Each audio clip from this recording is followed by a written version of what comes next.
Koulibaly. Et pour ceux qui nous ont rejoints, ou qui ne me connaissent pas ou qui sont nouveaux, en tout cas, nous vous souhaitons la bienvenue. Sentez-vous bien. Je vois monsieur et madame, que Dieu vous bénisse, vraiment. Et puis, en tout cas, que toutes les personnes qui nous ont rejoints entre-temps, que le Seigneur vous bénisse.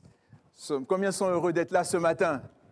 Alléluia. Ce passage de David qui dit « Je suis dans la joie quand on me dit « Allons dans la maison de l'Éternel ». Je suis dans la joie. C'est important qu'on soit dans la joie. Peu importe ce qui se passe, qu'on soit heureux, qu'on soit joyeux, parce que nous sommes dans sa présence.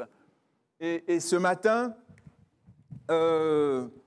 juste prendre le temps de prier. Seigneur, nous voulons encore une fois te bénir, te dire merci pour, Seigneur, notre matinée, la semaine que nous avons passée, Seigneur, cette nouvelle semaine, Seigneur aussi. Et par rapport à ce que je vais apporter, Père, je prie dans le nom de Jésus que vraiment tu parles à travers moi, Seigneur, que tu nous donnes des oreilles attentives, que ce ne soit pas juste de l'information, mais que ce que nous allons entendre puisse nous transformer, Seigneur mon Dieu, afin d'aller de gloire en gloire, de victoire en victoire. Saint-Esprit, merci d'être là. Merci de faire ton œuvre au milieu de nous. Dans le nom de Jésus, Amen. Amen. Donc ce matin, j'aimerais commencer en vous posant une question. Combien aiment courir ici? Combien de personnes aiment courir? Ou marcher, bouger? Pas beaucoup de personnes, hein? Là, je pense que c'est ça qui fait le bruit, c'est pas grave. Combien de personnes vous arrive-t-il de temps en temps de prendre le temps, de prendre le temps de temps en temps, de prendre soin de votre santé, de marcher, de courir? C'est quelque chose d'important, de prendre soin du corps que Dieu nous a donné. Dieu, pour notre santé mentale, mais également notre santé physique, spirituelle et émotionnelle. On a besoin, donc Dieu a fait de nous des intendants. Oui, quand on parle d'intendants, on pense que c'est pour des choses que nous avons à gérer. Oui, mais on a aussi à gérer notre propre corps, n'est-ce pas? Et notre propre marche spirituelle aussi. Vous savez, quelqu'un a dit, même le dernier d'une course est devant ceux qui ne courent pas. C'est pas vrai? Même le dernier. Il y en a qui sont là, ils sont sur Netflix ou sur je ne sais pas quoi, mais même le dernier d'une course est devant ceux qui ne courent pas. Et je le dirais ainsi, même le dernier qui prie, qui jeûne, qui étudie, qui adore, qui cherche Dieu est devant celui qui ne le fait pas. Mais comprenons-nous bien, frères et sœurs, il ne s'agit pas de comparaison en tant que telle. C'est important de ne pas se comparer les uns aux autres, mais de continuer à grandir, à chercher à grandir, à progresser soi-même. Pas vouloir ressembler à mon frère, parce que nous sommes tous différents. Même les flocons de neige sont tous différents. Amen. Une autre personne disait ceci. Courir, c'est se battre contre soi-même, pas contre les autres. Et quand je parle de courir ici, vous allez dire, mais est-ce qu'on parle de sport ici? On est dans une assemblée, dans une église, etc., n'est-ce pas? Mais on va voir le sport, alléluia, le sport de la foi. On va voir la course chrétienne ce matin. Donc, lorsque je parle de courir, en fait, c'est de se battre, et vous allez mieux comprendre où je veux en venir. Mais courir, c'est se battre contre soi-même, pas contre les autres. Et la seule personne à dépasser, c'est celle que j'étais hier. C'est celle que tu étais hier. Pas ton voisin, pas ton frère, pas ta sœur, mais c'est toi-même. Qu'est-ce que tu étais hier? Qu'est-ce que tu as fait hier? Et est-ce qu'aujourd'hui, tu as progressé? Est-ce qu'il y a eu des changements, des transformations dans ta vie? Donc, la seule personne à dépasser, c'est celle que tu étais hier. Ici, on voit un jeune homme, Alexandre Dupuis. Malheureusement, on n'a pas pu mettre la vidéo, mais ce n'est pas grave. Alexandre Dupuis qui a grandi à Saint-Georges-de-Beauce. Aujourd'hui, il a 25 ans. Et vous voyez à gauche, ce jeune homme, pas Alexandre, mais Antoine Dupuis. À gauche, on voit Antoine ici, juste avant sa perte de poids. C'était en 2019. Il pesait alors 330 livres. 330 livres, donc ça fait en fait 150 kilogrammes. Donc 330 livres en septembre 2019. Et à droite, le coureur, après avoir perdu quelques 150 livres, vous voyez, 68 kilos. Donc en 2020, et maintenant aussi, 2024-2025, il pèse 81 kilos, donc 180 livres.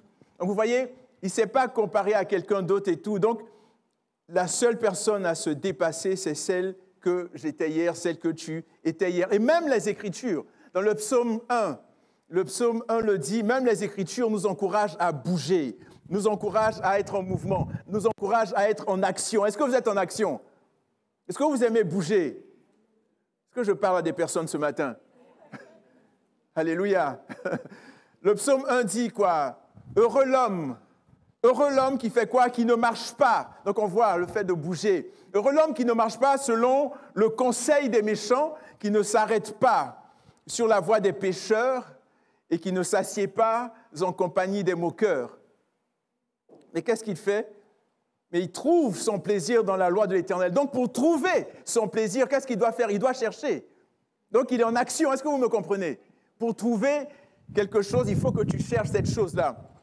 Pour trouver, et ensuite, il est dit, il la médite jour et nuit. Donc, pour méditer aussi, je dois m'asseoir, je dois réfléchir, je dois penser, je dois ouvrir des ouvrages, etc. Donc, il y a quelque chose, il y a une action que je dois poser. Est-ce que vous me comprenez? On a besoin dans notre vie spirituelle, dans notre vie chrétienne, de poser des actions. Et cette personne-là, cet homme, cette femme est comme un arbre planté près d'un courant d'eau qui donne son fruit en sa saison et dont le feuillage ne se flétrit point, tout ce qu'il fait, lui réussit. Il y a une autre personne qui a dit, cette personne-là, Dean Karnazes, c'est quelqu'un qui fait des ultramarathons. Ça veut dire qu'il ne fait pas juste des 5 km ou des 10 km ou des 21 km, mais des 42 km, et plus que des 42 km. Et des ultramarathons, il court, et celui-là, il a dit, courez quand vous le pouvez, marchez quand vous devez, rampez s'il le faut, mais n'abandonnez jamais, n'abandonnons jamais, bien-aimés, quels que soient les coups, quelles que soient les difficultés, quelles que soient les insultes, quelles que soient les réprimandes, quels que soient les échecs, n'abandonnons jamais, jamais, jamais, jamais, jamais. Soyons des jusqu'au-boutistes.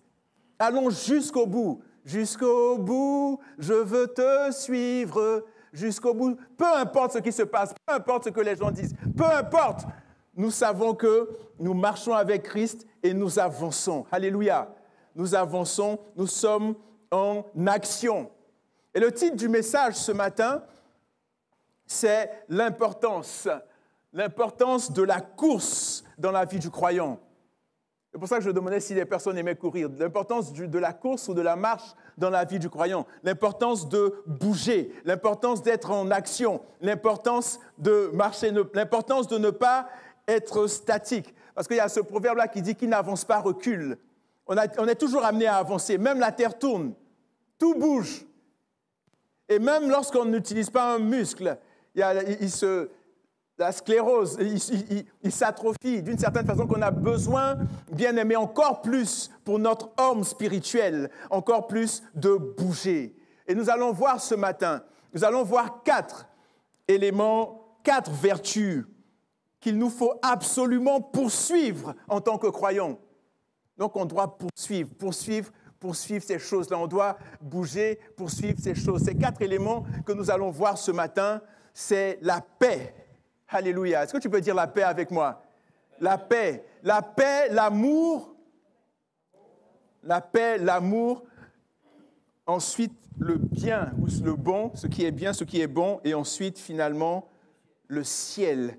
En fait, notre destination finale, tout cela, il y a plein de choses dont on pourrait parler, mais cet esprit m'a mis à cœur de parler de ça, de la paix, de l'amour, du bien et du ciel. Donc tout ça, l'amour, la paix, le bien, tout ça, c'est pour le ciel, pour être avec Jésus pour l'éternité. Alléluia. La paix, l'amour, le bien et le ciel, dont on va parler ce matin. Et avant d'aller plus loin, je pense que vous commencez à me connaître, on se connaît de plus en plus. Avant d'aller plus loin, on va parler un peu de grec. On va parler un peu de grec. Le mot utilisé pour poursuivre, parce que ça va revenir souvent, c'est le mot dioko. Et le mot dioko, il y a plusieurs significations. Il y a à peu près 5 définitions. C'est ce qui est intéressant dans les langues étrangères. En français, parfois, on est limité par une seule définition, mais là, le même mot peut, en fonction du contexte et tout, donner différentes approches. Et j'aimerais mettre l'emphase ce matin sur cette définition de dioko qui veut dire courir rapidement pour attraper une personne ou une chose. Poursuivre. Et l'autre définition, c'est chercher sincèrement, vouloir fermement acquérir. Chercher sincèrement. Et c'est ce que nous allons voir ce matin. Donc, le mot pour poursuivre en grec, c'est dioko. Yes, vous suivez. Gloire à Jésus. Donc, la première poursuite que nous allons voir ce matin, c'est la poursuite de la paix. Le 13 juillet 2025, lors de mon dernier message, j'ai beaucoup parlé de l'édification mutuelle, de l'importance d'être ensemble, d'être les uns les autres. Du nombre de fois où on voyait dans la parole de Dieu cette expression « les uns les autres », supportez-vous les uns les autres, priez les uns les autres, aimez-vous les uns les autres, ainsi de suite. Donc ce matin, je ne vais pas revenir dessus, mais je vais vous parler, et ça c'était dans mon message qui était, le titre c'était « Je bâtirai mon église ». Ce matin, je vais vous parler de l'aspect qui met l'emphase sur la paix. On va prendre ensemble ce passage-là. Donc, dans la version Darby, il est dit en Romains 14, verset 19. Romains 14, verset 19. Ainsi donc, poursuivons les choses qui tendent à la paix et celles qui tendent à l'édification mutuelle. Mais je vais mettre l'emphase, comme je l'ai dit, sur la paix. Ainsi donc, faisons quoi? Poursuivons les choses qui tendent à la paix et celles qui tendent à l'édification mutuelle. Nous trouvons ce qui est intéressant, et puis je vous le conseille aussi pour avoir de meilleurs éclairages dans la parole de Dieu, de pouvoir prendre le texte et le regarder dans différentes versions de la Bible. Et on a cet éclairage-là dans d'autres versions. Ici, dans la NLT, c'est la New Living Translation, c'est dit, je l'ai traduit, c'est dit, alors aspirons à l'harmonie. Alléluia. Aspirons à l'harmonie dans l'Église. Ce n'est pas moi qui le dis, c'est la parole de Dieu. Aspirons. Est-ce que tu aspires à l'harmonie dans l'Église? Est-ce que tu aspires à l'harmonie dans ta famille? Tu aspires à l'harmonie dans ton quartier, partout où tu es. Il dit aspirons à l'harmonie dans l'Église. Et la parole de vie 2017 dit alors cherchons ce qui sert la paix. Ce qui sert la paix. Ce qui sert la paix. Cherchons ce qui sert la paix et ce qui construit. Alléluia, construit la communauté. Édifie la communauté. Ikodoméos, donc la maison qu'on construit. Il dit cherchons ce qui sert la paix. Est-ce que je cherche à servir la paix? Bien-aimé. Et la troisième version, the Passion Translation, qui dit alors faites en sorte que votre priorité absolue, une priorité, bien-aimé, on ne joue pas avec ça. Il dit, faites en sorte que votre priorité absolue soit de vivre une vie de paix. Alléluia. Une vie de paix et d'harmonie dans vos relations, en cherchant ardemment à vous renforcer et à vous encourager les uns les autres. Je relis, c'est important. Alors faites en sorte que votre priorité absolue, faisons en sorte, pas faites en sorte, on est ensemble, bien-aimés. Faisons en sorte que notre priorité absolue soit de vivre une vie de paix et d'harmonie dans nos relations, en cherchant ardemment à nous renforcer et à nous encourager les uns les autres.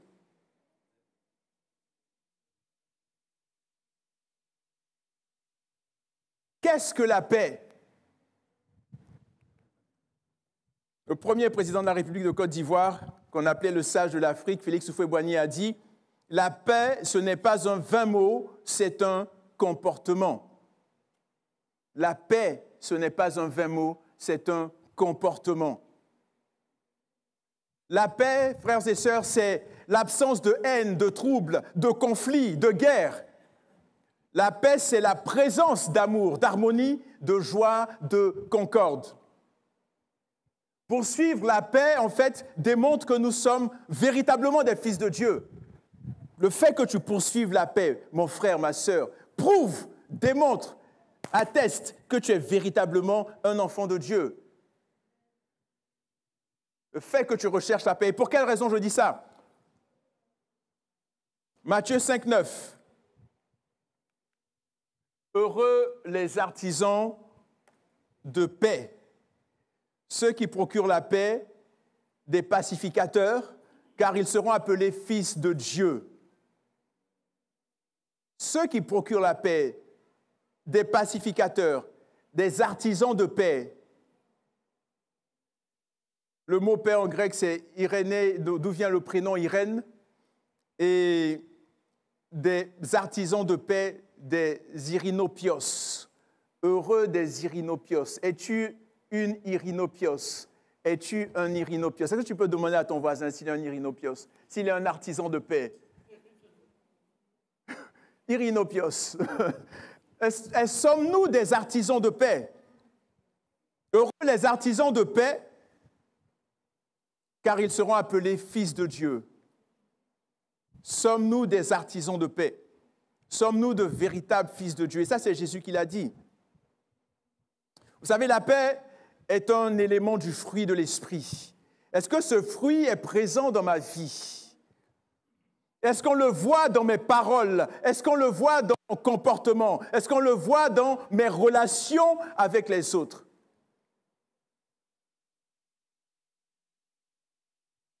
Vous savez, frères et sœurs, nous ne pouvons pas être des artisans de paix si nous ne sommes pas en paix d'abord avec nous-mêmes.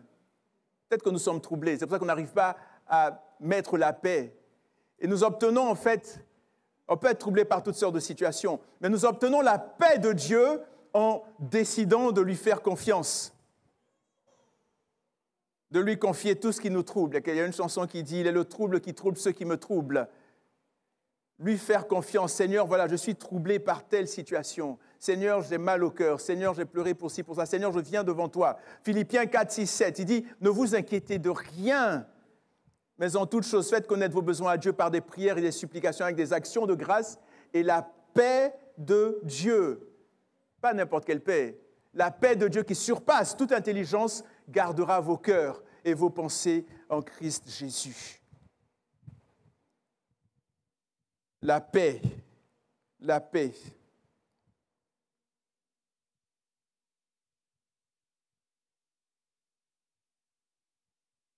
La Duke University en Caroline du Nord, aux États-Unis, a mené une étude sur la paix, sur la tranquillité d'esprit. Et son étude, c'était sur les facteurs qui contribuent grandement à la stabilité émotionnelle et mentale. Et voici les différents points, je vais aller assez rapidement, les différents points qui sont ressortis de cette étude-là. Donc, le premier élément qui contribue à la stabilité, à la paix émotionnelle et mentale, c'est l'absence de suspicion ou de ressentiment, d'être suspicieux. Il a fait ceci, il n'a pas fait ceci, le ressentiment. Ensuite, donc le fait d'être rancunier et tout ça enlève la paix. Comme on dit ici, une crotte sur le cœur. Il faut qu'on règle ça, bien-aimé. Alléluia. On a besoin d'être authentique, d'être transparent, d'être vrai, d'être sincère. Deuxièmement, ne pas vivre dans le passé. Donc, c'est un élément qui permet de garder la paix. Donc, on peut rester là dans le passé, mais le passé est passé. Troisièmement, ne pas perdre de temps et d'énergie à lutter contre des conditions qu'on ne peut pas changer. On contrôle certaines choses, mais si je n'ai pas le contrôle sur quelque chose, pourquoi est-ce que je vais rester là à m'entêter, à vouloir maîtriser cette chose? Je n'ai pas le contrôle sur cette chose. Donc, avancer, c'est important de pouvoir lâcher prise. Ensuite, forcez-vous à rester impliqué dans le monde présent, dans le monde vivant. En fait, le fait de résister à la tentation de se replier sur soi-même, de s'éloigner, d'être reclus pendant des périodes de stress et tout, de difficultés. Cinquièmement, refusez de vous apitoyer sur votre sort lorsque la vie vous réserve des difficultés. Ce qui ne nous tue pas nous rend plus forts. Alléluia. Ce qui ne nous tue pas nous rend plus forts. Ce qui ne te tue pas, ma sœur, ce qui ne te tue pas, mon frère, te rend plus fort. Cultivez les vertus traditionnelles, l'amour, l'humour, la compassion, la loyauté, etc. Septièmement, n'attendez pas trop de vous-même. Parce que souvent, on se met un poids. Il faut que je fasse ci, il faut que je fasse ça, il faut que je fasse ci. Et quand on n'arrive pas à l'atteindre, il y a toutes sortes de sentiments qui viennent. Et dernièrement, trouvez quelque chose de plus grand que vous-même en quoi croire. Nous, on croit en Jésus. Et le Seigneur met des projets dans nos cœurs. afin qu'on puisse les accomplir. Alléluia. Il y a saint Alphonse de Liguori, un serviteur de Dieu italien, qui dit « Celui qui vit uni, Dieu est toujours en paix, même au milieu des tribulations. » Celui qui vit uni à Dieu est toujours en paix, même au milieu des tribulations. C'est-à-dire que peut-être que lorsque tu n'es plus dans la paix, à ce moment-là, peut-être tu t'es déconnecté de Jésus. Dans Jean chapitre 15, il dit « Demeurez en moi et je demeurerai en vous ». Est-ce qu'on demeure en lui véritablement ou pas? On a besoin d'être unis. Et quand les circonstances, les difficultés viennent, il dit « Celui qui vit uni à Dieu est toujours en paix, même au milieu des tribulations. » C'est pour ça que Jésus, dans la tempête, dans la barque et tout, il dormait tranquillement. Alléluia. La paix qui surpasse toute intelligence. En tant que disciples de Christ, frères et sœurs, il est important que nous poursuivions la paix. Pour quelle raison? Souvent, on cherche, c'est quoi mon appel? Ok, j'ai été appelé à être prophète, à être pasteur, à être évangéliste, à servir, peu importe. Mais notre appel, si tu ne sais pas encore c'est quoi ton appel, c'est la paix. Tu es appelé à être un irinopios. Tu es appelé à être un pacificateur. Tu es appelé à être un artisan de paix. Et pourquoi est-ce que je dis ça? Colossiens 3:15 dit que la paix du Christ à laquelle vous avez été appelés, c'est ton appel. C'est notre appel, bien-aimé. La paix du Christ à laquelle nous avons été appelés pour former un seul corps. Pas 10 000 corps, chacun avec différentes têtes. Non, ce n'est pas du bicéphalisme, du tricéphalisme ou quoi. Un seul corps. Que la paix du Christ à laquelle nous avons été appelés pour former un seul corps règne dans nos cœurs. Soyez reconnaissants. Alléluia. Que la paix du Christ règne dans nos cœurs, à laquelle nous avons été appelés. C'est ton appel, que tu le veuilles ou pas. À partir du moment où tu marches avec Jésus, à partir du moment où tu es disciple de Christ, ton appel, un de tes appels, c'est d'être un artisan de paix. La paix du Christ. Alléluia. Tu te demandes c'est quoi ton appel? Ce que le Saint-Esprit te dit ce matin, c'est la paix du Christ. La paix du Christ. Alléluia. Frères et sœurs, en tant que disciples de Jésus, il est primordial non seulement de poursuivre la paix, mais également l'amour.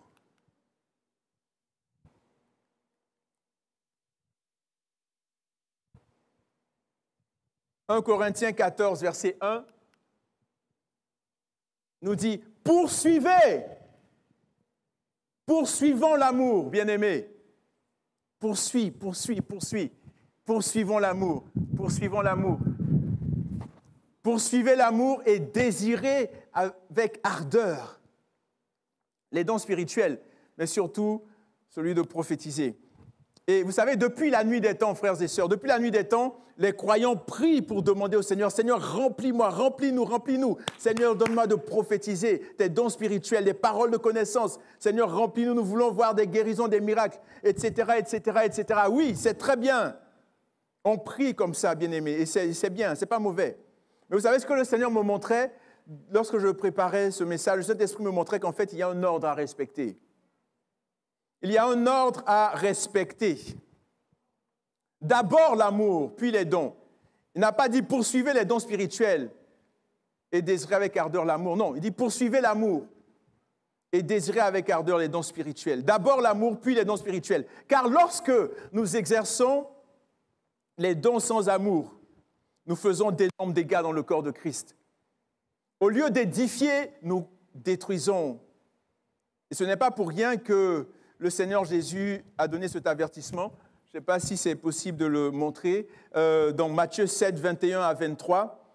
Matthieu 7, 21 à 23. C'est ce que le Seigneur Jésus dit pour clarifier les choses, pour balancer, parce que souvent on est un peu déséquilibré. L'amour, les dons. Il dit, ceux qui me disent « Seigneur, Seigneur » n'entreront pas dans le royaume des cieux, mais celui-là seul qui fait la volonté de mon Père qui est dans les cieux. Plusieurs me diront ce jour-là, « Seigneur, Seigneur, n'avons-nous pas prophétisé en ton nom? N'avons-nous pas chassé des démons en ton nom? Et n'avons-nous pas fait beaucoup de miracles en ton nom? Alors je leur dirai ouvertement, je ne vous ai jamais connus. Je ne vous ai jamais connus. Retirez-vous de moi, vous qui commettez l'iniquité. Et par rapport aux dons spirituels, voici ce que l'apôtre Paul a dit par rapport aux dons spirituels et à l'amour, 1 Corinthiens 13, versets 1 à 3. 1 Corinthiens 13, versets 1 à 3. Vous savez, ce passage, on le lit souvent quand on célèbre des mariages, mais ce n'est pas juste pour les mariages. Est-ce que vous comprenez? C'est pour tous les jours.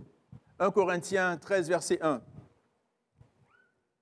Il dit, quand je parlerai les langues des hommes et des anges, je vais parler, il y a la langue des hommes et des anges, je vais prier en langue, etc.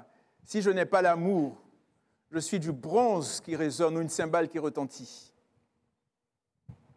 Et quand j'aurai le don de prophétie, la science de tous les mystères et toute la connaissance, quand j'aurai même toute la foi jusqu'à transporter des montagnes, frères et sœurs, si je n'ai pas l'amour, nada, je ne suis rien.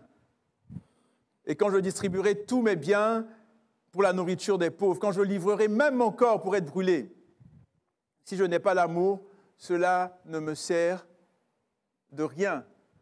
Donc en fait, bien-aimés, l'amour est la clé de voûte. L'amour est la partie principale. L'amour est l'élément essentiel, l'élément crucial, l'élément primordial, l'élément majeur qui nous permettra de croître spirituellement, qui nous permettra d'avoir un impact dans la vie des uns et des autres, qui nous permettra d'inspirer, d'influencer positivement notre entourage.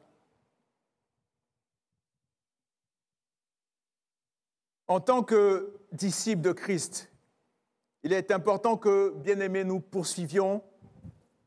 Qu'est-ce qu'on doit poursuivre? L'amour. Oui, la paix et puis l'amour aussi. Important de poursuivre l'amour. Et ce qui est intéressant, c'est qu'en poursuivant l'amour, en fait, c'est qui on poursuit? Dieu, parce que Dieu est amour. Donc c'est Dieu qu'on poursuit en fait.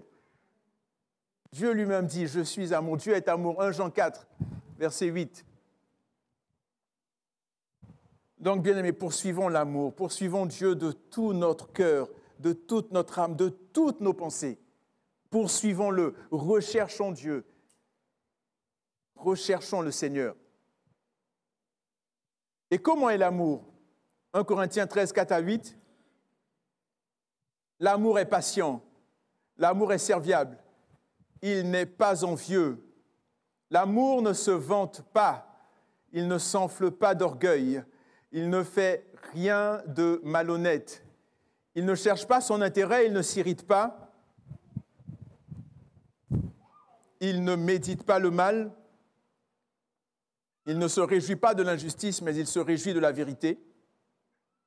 Et la partie la plus difficile, entre vous et moi, frères et sœurs, soyons transparents, soyons sincères. La partie la plus difficile, il pardonne tout. Tout. Tout. 490 fois, 7 fois, 70 fois, 7 fois. Il pardonne tout. Il croit tout, il espère tout, il supporte tout. L'amour ne succombe jamais. Et est-ce que je suis patient? Parce qu'en fait, ce qui est intéressant, c'est que Dieu est mon Père, je suis son enfant. Donc, son ADN coule en moi, ses caractéristiques coulent en moi. Quand on le voit, on doit voir que je lui ressemble. On voit mon frère avec ses enfants, il se ressemble. Mon frère Daniel avec ses enfants, il y a une ressemblance. Est-ce que je ressemble à mon Père? Mon Père qui est, on a décrit mon Père ici, qui est patient, qui est bon, qui pardonne tout, qui supporte tout, qui croit tout. Et moi, normalement, en tant qu'enfant de Dieu, je dois pouvoir aussi être animé des mêmes sentiments que mon Père, de la même composition au niveau de l'ADN de mon Père. Est-ce que vous me comprenez? Est-ce que je suis patient? Est-ce que je suis serviable? Est-ce que je ne suis pas envieux? Est-ce que je me vante ou pas? Est-ce qu'on se vante? Est-ce qu'on est patient? Est-ce qu'on est orgueilleux? Est-ce qu'on fait des choses malhonnêtes? On recherche notre propre intérêt, notre gloire. Je me moi, je me moi. Quand on parle, quand on t'entend parler, Est-ce que c'est juste je me moi? Regardez-moi, regardez-moi, comme je suis beau, comme je suis belle. L'amour, il espère tout, il pardonne tout, il croit tout, il supporte tout. L'amour ne succombe jamais. Et comment devons-nous aimer? Jean 3,16, en action. Car Dieu a fait quoi? Il a tant aimé le monde. Il n'a pas juste aimé simplement. Il a tellement aimé qu'il a posé une action. Donc en fait, quelqu'un dit « je t'aime » et puis tu ne vois pas d'action concrète. C'est un menteur. C'est une menteuse. Dieu a tant aimé qu'il a donné. Donc, mes sœurs, si votre mari vous dit « je t'aime » et qu'il ne fait rien, c'est important, l'action. Dieu a tant aimé le monde qu'il a donné son Fils unique, afin que quiconque croit en lui ne périsse point, mais qu'il ait la vie éternelle. On a besoin, c'est pour ça que je parlais au début de l'action, des hommes et des femmes d'action. Dieu nous a montré l'exemple suprême. L'apôtre Jean l'a tellement bien compris qu'il a dit en 1 Jean 3, 18, il a dit « Petits enfants, il dit, n'aimons pas en parole, ni avec la langue, mais en action et en vérité. » En action et en vérité. Quel est l'état de ton amour? Est-ce qu'il y a assez d'action de 1 à 5? Ton amour pour les frères et sœurs, ton amour pour ton assemblée, ton amour pour ta communauté, ton amour pour ton quartier, ton amour au niveau de ton travail, tes collègues de travail, ton amour. Est-ce que tu aimes juste du bout des lèvres ou en action? Le passage, c'est 1 Jean 3, verset 18. Mon frère Isaac. 1 Jean 3, 18. 1 Jean 3, 18. Petits enfants, n'aimons pas en parole ni avec la langue, mais en action et en vérité. Le chroniqueur et ministre George Crane raconte l'histoire d'une femme qui est entrée dans son bureau pleine de haine envers son mari. Elle était fâchée ben noire, cette femme-là. Elle était vraiment en colère contre son mari. Et puis elle vient voir son médecin, son psychologue et tout, elle lui parle. Elle dit, je ne veux pas seulement me débarrasser de lui, je veux me venger avant de divorcer. Je veux lui faire autant mal qu'il m'a fait. Elle était vraiment blessée, cette femme. Et voici ce que son médecin lui a suggéré, le docteur Crane. Il lui a suggéré un plan ingénieux. Il a dit, rentrez chez vous, madame, et faites comme si vous aimiez vraiment votre mari. Dites-lui combien il compte pour vous. Félicitez-le pour chaque qualité. Faites tout votre possible pour être aussi gentille, attentionnée et généreuse que possible. N'épargnez aucun effort pour lui faire plaisir, pour qu'il vous plaise. Faites-lui croire que vous l'aimez. Après l'avoir convaincu de votre amour éternel et que vous ne pouvez pas vivre sans lui, lâchez la bombe. Dites-lui que vous divorcez. Cela lui fera vraiment mal. Le regard vengeur, elle sourit et s'exclama, « Magnifique, magnifique !» Et elle le fit avec enthousiasme, faisant comme si elle aimait vraiment son mari. Pendant 2 mois, elle lui fit preuve d'amour, de gentillesse, d'écoute, de générosité, de soutien, de partage. Et ne la voyant pas revenir, donc le docteur Crane l'appelle et lui dit, « Et puis, madame, êtes-vous prête à divorcer ?»« Divorce ?» s'exclama-t-elle. « Jamais! J'ai découvert que je l'aime vraiment. » Donc en fait, ses actions avaient transformé ses sentiments. Le geste donnait naissance à l'émotion. La capacité d'aimer ne s'acquiert pas tant par des promesses ferventes que par des actes répétés, l'action. Passer à l'action. Et à C.S. Lewis, ce grand écrivain qui a écrit, il dit « Ne perdez pas votre temps à vous demander si vous aimez votre prochain. Agissez comme si vous l'aimiez. Dès que nous faisons cela, nous découvrons l'un des grands secrets. Lorsque vous vous comportez comme si vous aimiez quelqu'un, vous finissez par l'aimer. Si vous blessez quelqu'un que vous n'aimez pas, vous vous surprendrez à le détester davantage. Si vous lui rendez service, vous vous surprendrez à le détester moins. Comment devons-nous aimer aussi, frères et sœurs? Là, on a vu que nous devions aimer en action. Mais comment devons-nous aimer? Romains 12, verset 9, sans hypocrisie. Que l'amour soit sans hypocrisie. Romains 12, verset 9.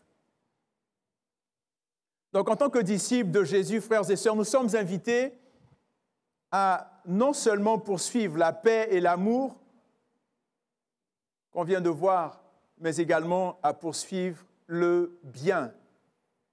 Nous sommes invités à poursuivre le bien. On va remettre la diapositive.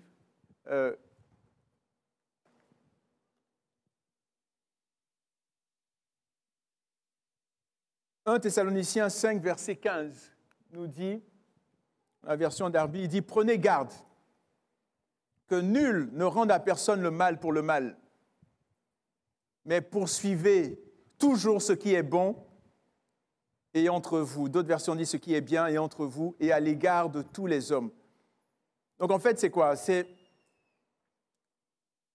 prenez garde que personne ne rende à personne le mal pour le mal. Mais poursuivons toujours le bien, poursuivons toujours ce qui est bien, poursuivons toujours ce qui est bon, entre nous et à l'égard de tous les hommes, entre nous et à l'égard de tous les hommes. Il y a quelques années, le docteur Karl Menninger, un médecin et psychologue réputé, cherchait la cause de nombreux maux de ses patients. Un jour, il convoqua son équipe soignante et il élabora un plan pour instaurer dans sa clinique une atmosphère d'amour, de bonté, etc.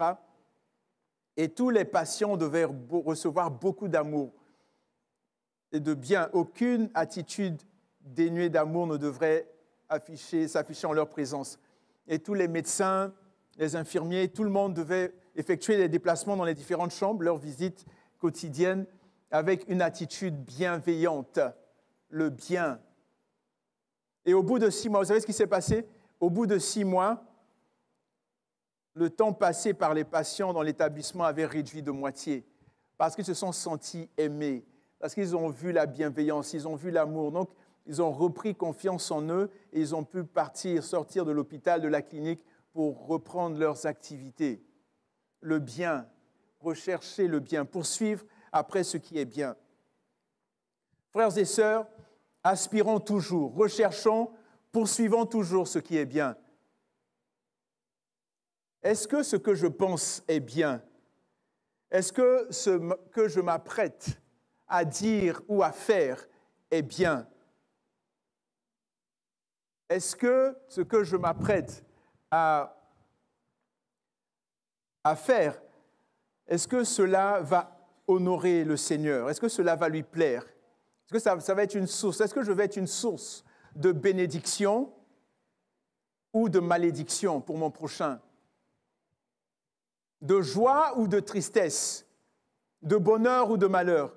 Est-ce que je vais par mes paroles, par mes actions, semer la vie ou est-ce que je vais semer la mort?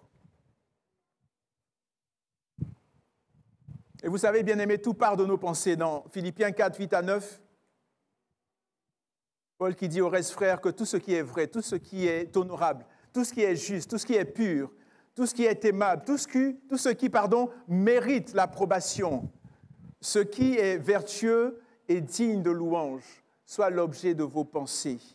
Je suis convaincu que si on mettait vraiment, nous tous, ce passage-là en pratique, il y aurait plein de belles choses qu'on verrait. Il y aurait des... Et c'est important, tout ce qui est vrai. Ça me fait penser, vous avez certainement entendu parler des 3 passoires de Socrate. Son ami qui venait le voir et puis qui dit « Ah, tu sais ce que j'ai appris sur ton ami ?» Il dit « Attends. Ce que tu veux me dire sur mon ami, est-ce que c'est vrai? » « Ah non, je l'ai entendu. » Ok, donc tu veux me dire quelque chose qui n'est pas vrai sur mon ami. D'accord, deuxième test. Est-ce que ce que tu as appris, ce que tu veux me dire sur mon ami, est-ce que c'est bon? Ah non, non, non, là, c'est vraiment pas bon. C'est vraiment, vraiment pas bon. OK, donc non seulement tu veux me dire quelque chose qui n'est pas vrai, mais qui n'est pas bon. OK, c'est pas grave. Là, voyons la troisième passoire. Est-ce que c'est utile? Je ne sais pas. Est-ce que c'est utile? Non, je ne crois pas. OK, écoute, donc tu veux venir me dire quelque chose que tu n'as pas vérifié, blablabla, qui n'est pas bien, et en plus qui est inutile. Ce n'est pas la peine. Je ne veux pas entendre ce que tu as à me dire. Est-ce que vous comprenez? Il faut qu'on ait ce courage-là, bien-aimé. Dire les mémérages, comme on dit ici, les mémérages, les commérages, les calomnies, toutes ces choses qu'on ne prend pas la peine de vérifier. Donc Socrate, je ne sais pas s'il était chrétien, je ne pense pas, mais vous voyez, c'est important qu'on puisse rechercher ce qui est bien, ce qui est utile, ce qui est bon, ce qui est aimable, etc. L'apôtre Paul pouvait dire, dans Philippiens 4:9,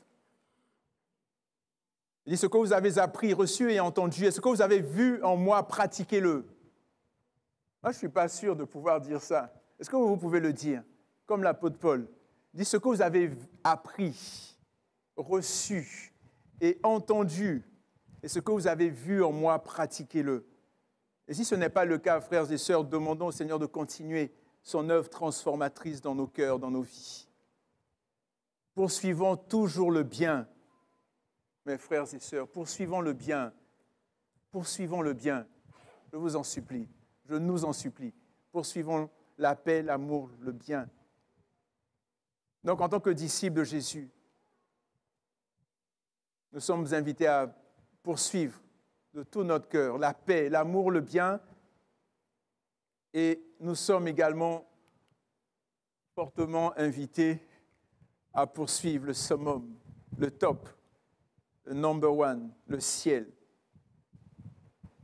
le summum de notre vie ici sur terre. La poursuite du ciel. Est-ce que tu poursuis le ciel? La poursuite du ciel.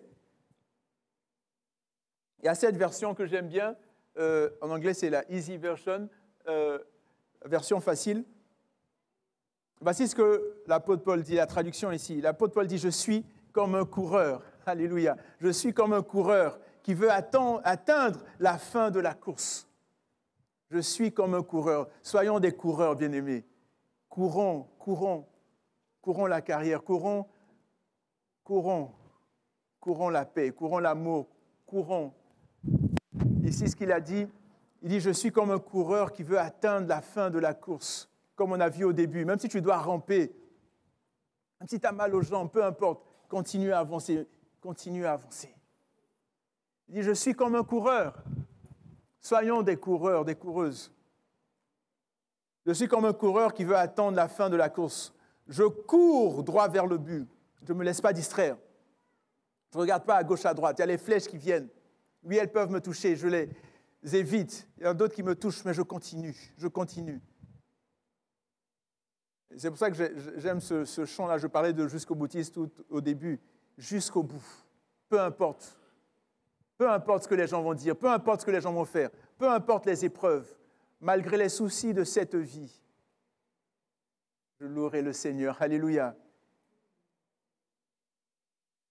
Il dit, je suis un coureur qui veut atteindre la fin de la course. Je cours droit vers cet endroit, le ciel, pour gagner le don de Dieu. Parce que j'appartiens au Christ Jésus, Dieu m'a appelé à vivre avec lui où? Au ciel. N'oublions pas le ciel, bien-aimés. Il dit, c'est le cadeau que Dieu m'a fait à la fin de la course. Je suis un coureur. Courons, courons. Et permettez-moi de vous décrire brièvement le ciel. Dans Apocalypse 21, 3 à 4. Apocalypse 21, 3 à 4. Isaac, tu peux mettre, s'il te plaît. Et j'entendis du trône une forte voix qui disait, voici le tabernacle de Dieu avec les hommes. Il habitera avec eux et ils seront son peuple. Et Dieu lui-même sera avec eux. Qu'est-ce qu'il fera au ciel? Il essuiera toute larme de leurs yeux et la mort ne sera plus. Il n'y aura plus ni deuil, ni cri, ni douleur, car les premières choses ont disparu. Alléluia. Plus de factures d'hydro, de téléphone, etc. Plus de maladies, plus de soucis. Seront dans la gloire. Et c'est ce qu'on doit poursuivre. L'apôtre Paul dit, je suis un coureur. On va remettre la diapo. Il existe une vieille légende, frères et sœurs, à propos d'un cygne et d'une grue. Vous voyez le cygne comme il est beau, la grue là-bas. Et la légende, voici ce qu'elle dit. Donc, il y avait le magnifique cygne. Donc, le cygne qui se posa au bord de l'eau, ou une grue, elle pataugeait. La grue pataugeait à la recherche d'escargots. Est-ce que vous aimez les escargots? Manger des escargots? Donc, elle pataugeait à la recherche d'escargots. Pendant quelques instants, la grue observa le cygne avec émerveillement, puis demanda, « D'où viens-tu » ? « Je viens du ciel, » répondit le cygne. « Et où est le paradis » demanda la grue. « Ciel, » dit le cygne. « Ciel, tu n'as jamais entendu parler du ciel ?» Et le bel oiseau continua, donc le cygne, continua à décrire la grandeur de la ville éternelle.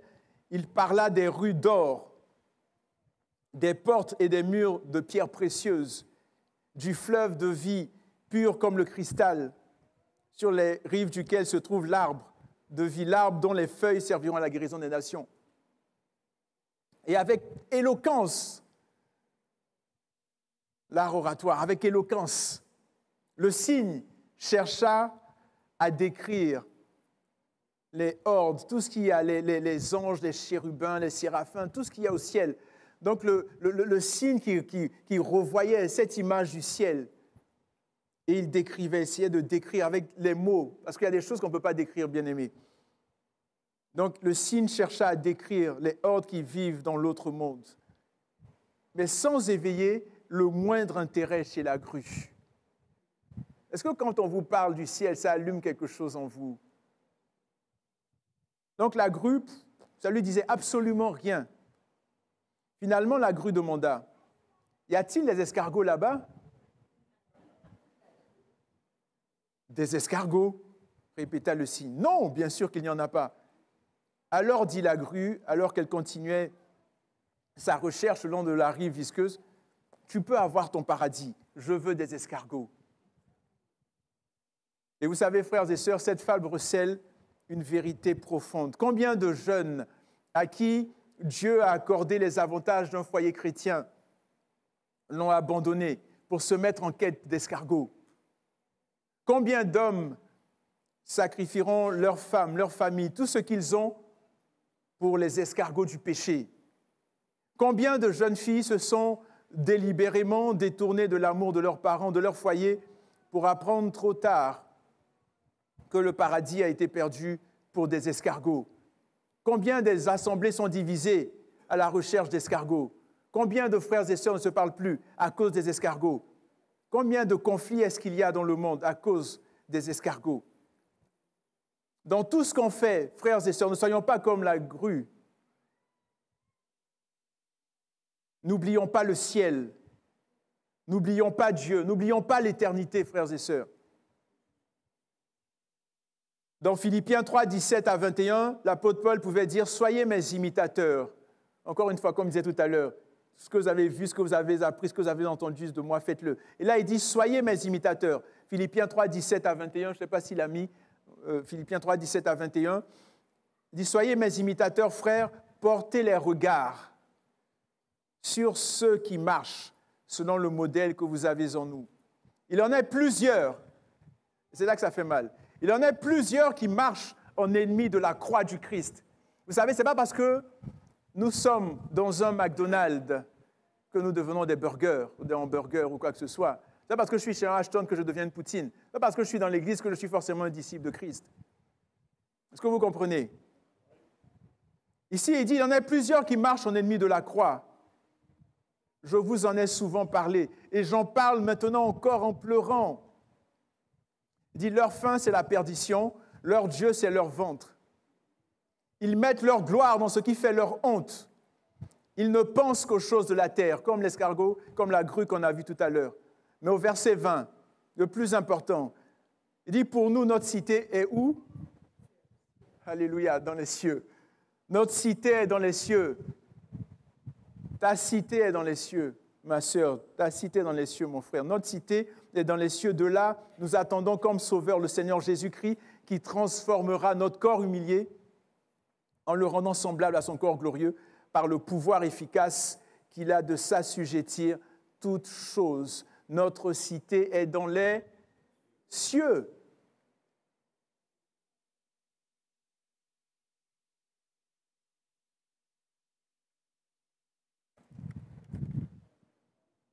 En conclusion, Isaac, en conclusion, dernière diapo, nous venons de voir, frères et sœurs, qu'en tant que disciples de Christ, je vais inviter les musiciens, et ça, en tant que disciples de Christ, il est plus que nécessaire, bien-aimés, de poursuivre la paix.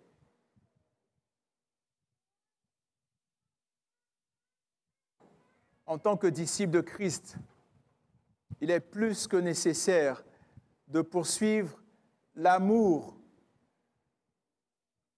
En tant que disciples de Christ, il est plus que nécessaire de poursuivre le bien. Et finalement, en tant que disciples de Christ, il est plus que nécessaire, et même urgent, je dirais, de poursuivre le ciel. Il y a un touriste américain au XIXe siècle qui est allé voir un rabbin polonais. Ce rabbin s'appelait Ofetz Shem. Et lorsque le touriste est allé le rencontrer, il était étonné. Il était étonné de voir que la maison du rabbin n'était qu'une simple pièce remplie de livres, plus une table et un banc. Donc il y avait des livres, juste une table et un banc. C'était ça, la pièce, la maison du rabbin. Et le touriste demanda, vous pouvez y aller, le touriste demanda, Rabbi, où sont vos meubles? Et le rabbin qui lui répond, où sont les vôtres? Donc le touriste américain est étonné, il dit, les miens? Il dit, mais je suis un visiteur ici, je ne fais que passer. Et le rabbin qui lui dit, moi aussi. On accumule tellement de choses qu'on oublie le ciel. On se laisse envahir par tellement de choses qu'on oublie le Seigneur, qu'on oublie le ciel. On veut régler tellement de choses qu'on oublie l'essentiel, frères et sœurs. Vous pouvez commencer à jouer tranquillement, s'il vous plaît. Donc, frères et sœurs, poursuivons la paix qui surpasse toute intelligence. Poursuivons l'amour. Poursuivons le bien, poursuivons le ciel. Répondons à l'appel du Seigneur. Dans Apocalypse 22, 17, il est dit, l'Esprit et l'épouse disent, viens. Donc le Seigneur t'appelle ce matin, il te dit, viens. Tu as entendu cela. Et chacun sait ce qu'il doit gérer avec le Seigneur. L'Esprit et l'épouse disent, viens. Que celui qui entend dise, viens. Que celui qui a soif vienne. Que celui qui veut prenne de l'eau de la vie gratuitement. Donc, frères et sœurs, que le Seigneur nous fasse la grâce d'être de véritables coureurs. Des hommes et des femmes qui poursuivent le Seigneur intensément, profondément, passionnément. Et si tel est le désir de ton cœur, mon frère, ma sœur, j'aimerais t'inviter ce matin à faire un pas de foi et à venir sur le devant et à ouvrir ton cœur au Seigneur. Juste lui et toi, de dire, Seigneur, me voici ce que j'ai entendu ce matin. Et Seigneur, si c'est au niveau de la paix ou de l'amour, ou du bien, ou du ciel même, Seigneur, je viens à tes pieds. Fais ton œuvre dans ma vie, j'ai besoin de toi. Donc je vais t'inviter à venir sur le devant ici. Quelqu'un a besoin de guérison, de prière.